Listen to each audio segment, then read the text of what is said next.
Star trail images are hypnotic and unique in that a single image can actually show the movement of the Earth. Now, they're surprisingly easy to shoot and edit and can be the perfect place to start when you want to try night sky photography. I'm Christopher Neal, and I've been capturing the night sky for almost 10 years now, and in this video I'm going to show you how to create and edit a star trail image. Star trail images were kind of a go-to for me in the beginning. My equipment was not all that great, and basically all I could do was just point my camera at the sky, not worrying about much landscape, and capture images of stars. So naturally, I started building star trail images. I did it for practice. I did it so that I could just go out and set my gear up, work on exposures, work on the procedures required to capture night sky images. I went out night after night and shot stars over and over and over again. And to have something to show for this work, started doing star trails. Now, a star trail image can either be a single long exposure image, think 20 minutes, 30 minutes, an hour, or it can be a composite of dozens or hundreds of individual shorter exposure images. Think your normal 10, 15, 20 second night sky images.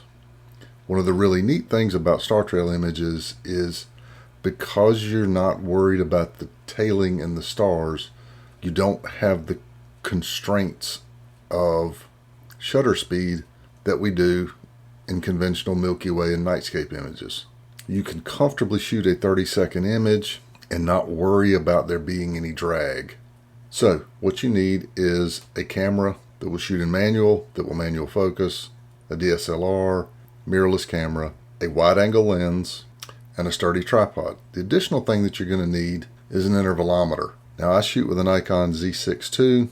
It has an internal intervalometer, but if your camera doesn't have one, you'll need to buy an external one because you're going to need to shoot a sequence of images. Now, I'm not going to get into the nuts and bolts of exactly how to capture the images because that's just normal night sky photography.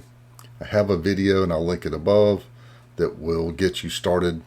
So what I'm going to do now is I'm going to start from the point that you've already captured images and you're bringing them in to do some edits.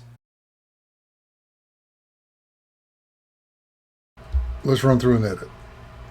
I have my images in Lightroom, and I'm going to choose them all.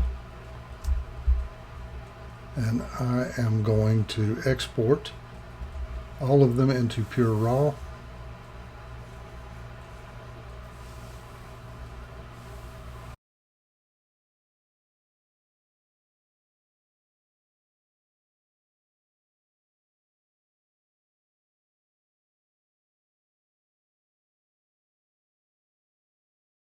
Now, what Pure Raw 5 has done is demosaic the image, has done some color correction, applied a lens correction, and done some noise reduction. So from here, I'm going to pick my first image and the real work will begin. I'm going to change the white balance first. Auto, I do not care for auto, so this is shot at daylight balance, which is about 5100. I'm going to drop it down to 4700. Let's go 4750, and I'm going to add a little bit of magenta, and that's about it for the global edit, at least for right now. I'm going to do some local edits using masking. I'm going to choose landscape masking, and it's going to give me the option for sky, vegetation, and water. I'm going to choose all three and create the mask. I always begin with sky since I feel like it's the most important. I'm going to reduce the highlights, give it a bit of contrast, bring the shadows down just a little bit. I'm going to bring the whites up so it'll bring the stars out. And I'm not going to do much of anything at all with the blacks. A little bit of texture, a little bit of clarity. I'm going to add some dehaze. It's not that hazy of a night, But I'm going to add a little bit of dehaze anyway. I'm also going to add a bit of saturation so that it will really kind of develop some of the colors in the sky. And that's it for the sky. Now I'm going to hit this vegetation, and I'm going to start with the shadows, and I'm going to bring the shadows up a bit, highlights down just a little. I'm going to add some contrast. Nothing for the whites. I'm not really going to change the exposure, but I will add a bit of texture and clarity. And again, I'm going to add a little bit of saturation. And lastly, we're going to hit the water. I'm going to take some of the highlights out of the water, and I'm going to add some contrast. Bring the shadows up just a little bit. I'm actually going to bring exposure up a little bit. Bring the blacks down slightly. Add some texture, some clarity. I don't need dehaze, but I am going to add a bit of saturation. I'm going to go in and bump the overall exposure up just a little bit and drop the highlights down just a little bit. Push the shadows just a little bit. I'm good with that. So from here, I'm going to select the remainder of the images,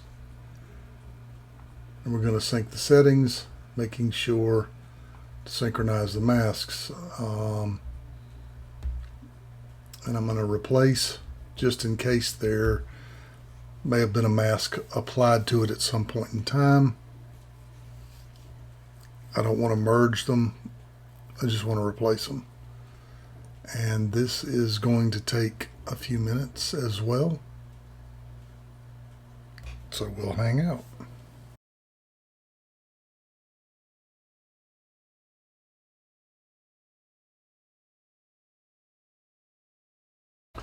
Okay, so all done with that. So we should have 104 images that have all pasted the same. Looks good. Now we're going to export these images.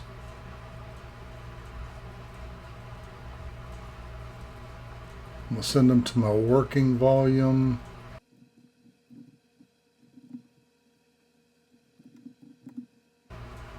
And I'm going to change to JPEG, full-sized, and I like to use 300 pics per inch. Everything else looks good. Now we're going to start an export, and that is going to take a few minutes. Pretty much everything that you do when you're dealing with 100 images or more, it's going to require a little bit of computing power. So you're either going to need to have a very fast computer, or you're going to end up waiting a few minutes. So we're going to hang out. All right, we're done with that. So now we're going to open up the bridge, and we'll see all 104 of these. Now, since the set of images that I'm dealing with here is over 8 years old, shot it in 2017, I know that there are a couple of issues with this sequence that I would like to address. The first one is some trails created by airplanes. They're a little bit distracting. Sometimes you can live with them, but in this case I've got a couple of bright ones.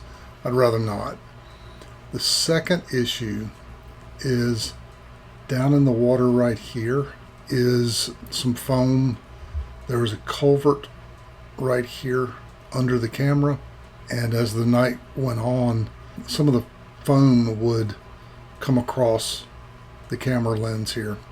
It's a little bit distracting in the image, so I'm going to try to clean that up in post on the single image, but for the plane trails I'm going to show you the easiest way to deal with these, and that is to go through these images one at a time, and it's a pretty simple matter of scanning through until we find one.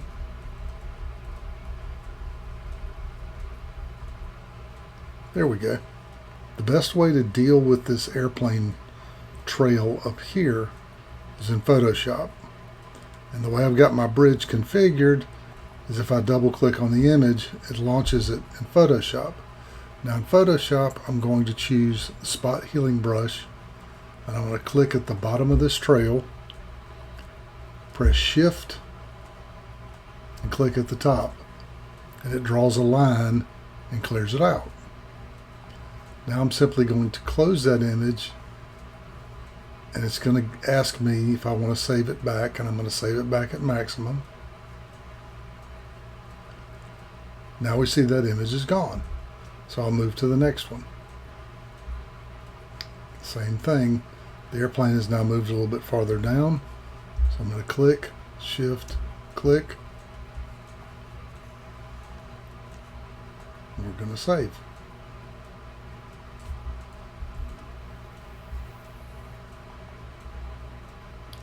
And this process repeats several times until all the trails are gone.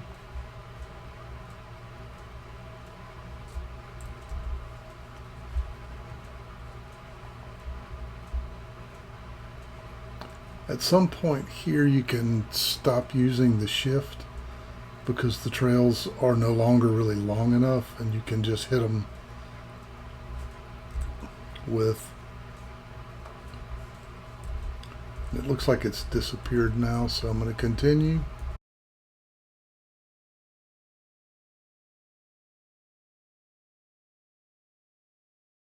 Now that we are done with the tedious work, now the real fun begins. We're going to open up StarStax, navigate to the folder,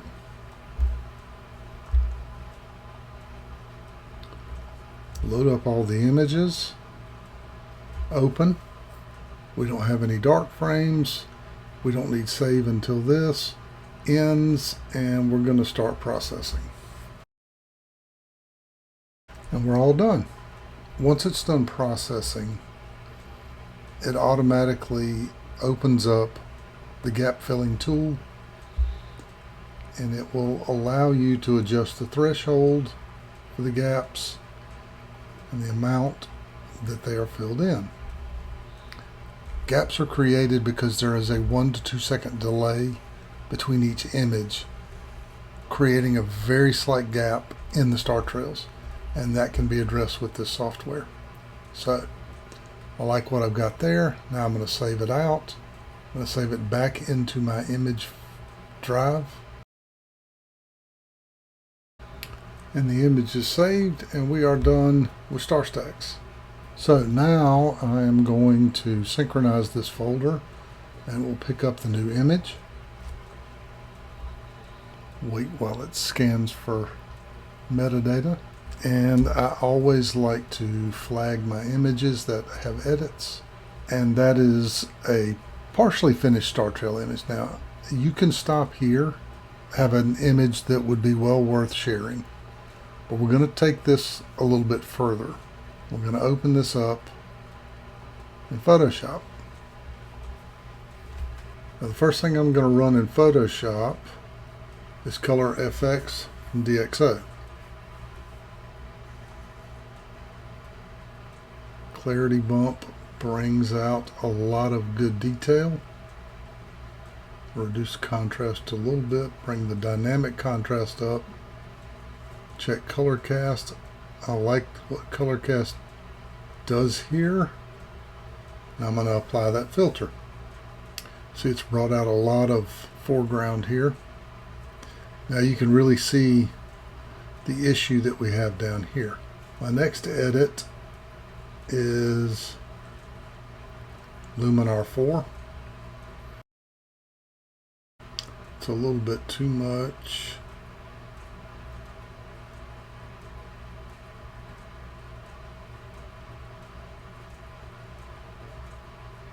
As much as I want some super clarity for this image, I kind of like Misty Mood. It gives it an almost ethereal look. And I'm going to apply that one. And I always like to name my layers, so we know exactly what has been done. Stamp up again. And I'm going to run my denoise. Now there does not appear to be a tremendous amount of noise in this image. I've already run denoise in Pure Raw 5. We're going to run it again just to kind of clean up anything that we might have.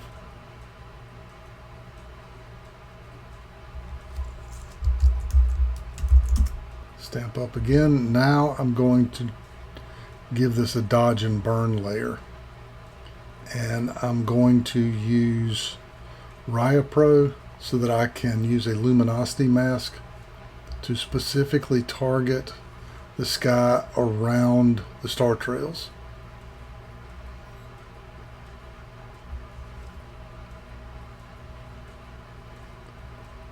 Now I'm going to paint dark, and I'm going to grab a brush here that is painting at 15% with a flow of 35. And we are just going to go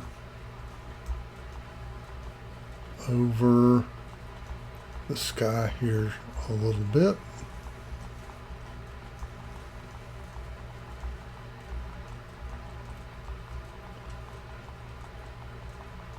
A little in the foreground here to give it some depth.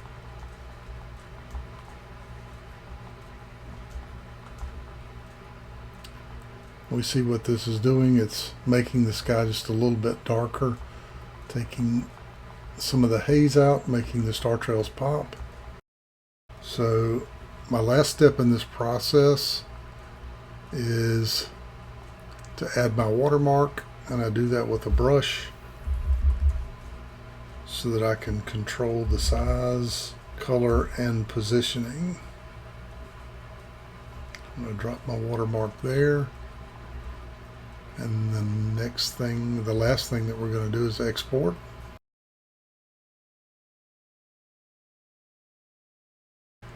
And now I'm going to save this image out of Photoshop, and it will go round trip back into Lightroom. But when I do that, I always turn my watermark layer off in case I need to export the full-size image out of Lightroom into something else for printing. And there you have it. Now we can see both images side by side. Let's get these out of the way.